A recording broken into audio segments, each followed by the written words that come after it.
Welcome back to my mini blog.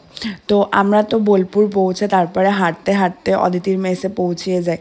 তো অদিতি এখনও পড়াশোনা করে, তাই ওর মেসেই ওঠা, তো মেসটা ওর আছে এখনও। তো যাই হোক, আর বোলপুরের বাড়িগুলো আমার যে কি ভালো লেগেছে। সামনে পুরো গেট বড় দেখে একটা, আর এত বড় বাগান, আর বাড়িগুলোও অনেক বড় বড়, আর এত গাছপালা না বোলপুরে। সত্যিই আমার বোলপুরের বাড়িগুলো দারুণ লেগেছে। তো তারপর ওখান থেকে আমরা চলে আসি সোনাঝুরির হাটে। আর সোনাঝুরির হাটেতে যেদিন আমাকে অদিতি আর সায়ন্তিকা মিলে নিয়ে এসেছিলো, মানে যেদিন আমরা বোলপুর গেছিলাম, সেদিন সোনাঝুরির হাট বন্ধ ছিল। ওরা এমন একটা দিনে আমাকে নিয়ে গেছিলো। তো যাই হোক, সব কিছু আমি মোটামুটি বন্ধ পেয়েছি, আর তেমনি বৃষ্টি। যাই হোক, কিছু করার ছিল না, কপাল খারাপ থাকলে যা হয়। তো আমি সোনাঝুরির হাট সেরকমভাবে দেখতে পারিনি।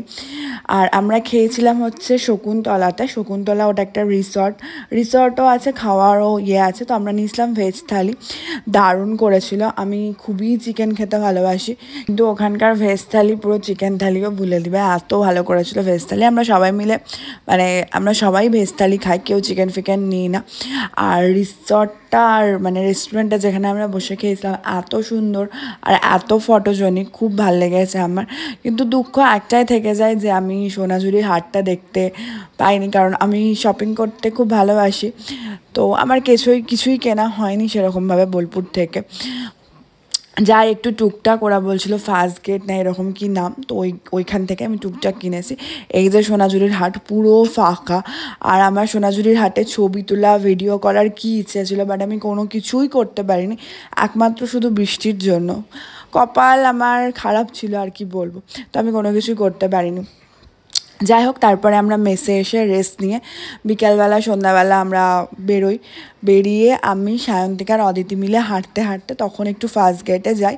আর ফার্স্ট গেটে গিয়ে আমরা চা ফা খাই আর স্ন্যাক্স খাবো এইসব ভাবছিলাম, আর খেয়েছিলামও। তো যাই হোক, এখানে আমরা অদিতির জন্য অপেক্ষা করছিলাম। আর ওরা আমাকে কি বলবো, এত বোলপুরের গল্প বলেছে। তো আমি তো বোলপুরে যাইনি, তো আমার চোখে যাকে বলে একটা ছবির মতো আঁকা আছে, বোলপুর এরকম হবে, হ্যান হবে ত্যান হবে। তো আমি যেরকম ভেবেছিলাম আর ওরা যেরকম বলেছিল সেরকমই বোলপুরে সত্যি এত গাছ।